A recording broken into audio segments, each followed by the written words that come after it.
Joining me now, Virginia Congressman Subramanyam. He serves on the Oversight, Science, and Ethics Committees. Look, I'll be candid. I watched you along with me as those women were testifying. We're shaking our head, almost in disbelief that we're dealing with this. But you have this hearing, which is the first time some of these survivors, particularly that first one, Rosa, have come forward. What new did you learn from their testimony? One, for me personally, I think many of the other committee members, it reminded us of why this investigation is so important. One, because, Jeffrey Epstein, Ghislaine Maxwell really just, ruined the lives of so many girls in Palm Beach and across the world. And Palm Beach is where it started, which is why we had that hearing. But, the damage that it did. And second, how the government, whether it's law enforcement or the justice system, like over and over again, they disappointed and undermined these survivors when they tried to share their stories, when they tried to name names. They were almost on the side of perpetrators at times. And so it reminded us why we're doing this investigation, why people don't trust government, and why we need to continue pushing forward.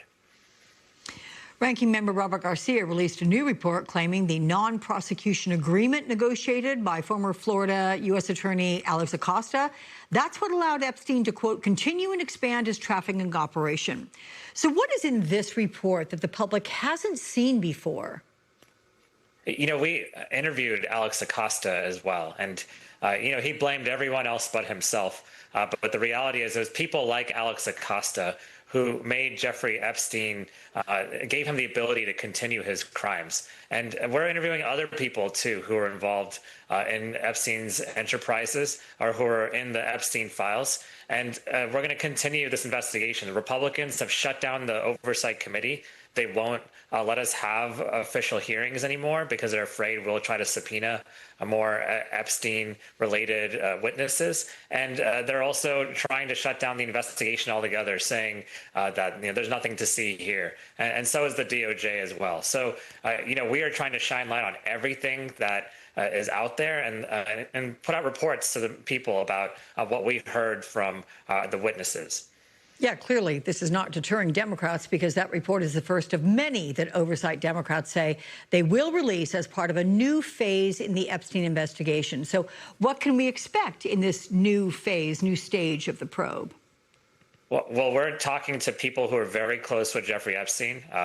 And so we're also talking to the prison guard who was looking after Epstein when he committed suicide. Some people have questions about whether that was a suicide or how he was able to commit suicide under those circumstances, given that he was under essentially a suicide watch. And then we have people like Bill Gates coming in to answer questions that the American people have on why they were involved, how they were involved too. And so we are going to continue to push for answers, and we're going to continue to push for the release of the 2.5 million files, many of whom the survivors have brought up themselves as being problematic. They were looking for files themselves with their own statements. And so we're going to keep pushing forward in this investigation, and we're not going to wait until we're in the majority in Congress to get some answers. Well, in fact, Oversight Republicans have scheduled this Thursday interview coming up with Sarah Kellen, who was a top assistant to Epstein and who claims he abused her. Now, Kellen was one of 4 women named as possible co-conspirators in that 2007 Florida agreement, granting all of them immunity. The Epstein files show Manhattan prosecutors discussed bringing a witness tampering charge against Kellen, and she was also accused in numerous civil lawsuits of scheduling Epstein massages with young girls.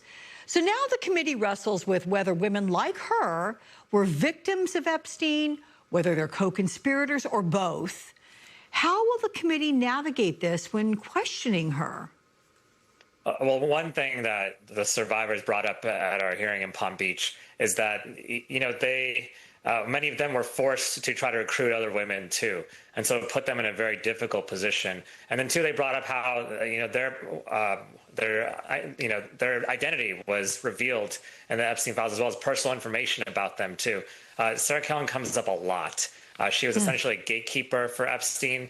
She was paramount in making him available to be able to do these heinous crimes. She knew all about his crimes. So at the very least, we'd love to know what Sarah Kellen knows. We'd love to know if Sarah Kellen can explain to us how Jeffrey Epstein was able to get away with these crimes. And I know it's a very difficult situation, so I want to hear how she was victimized too. But certainly we want to protect all the survivors. But Sarah Kellen was very unique in that she was essentially an executive assistant, a scheduler, and an operator for a lot of Jeffrey Epstein's activities. So listening to that, are you leaning more towards a co-conspirator for this one person?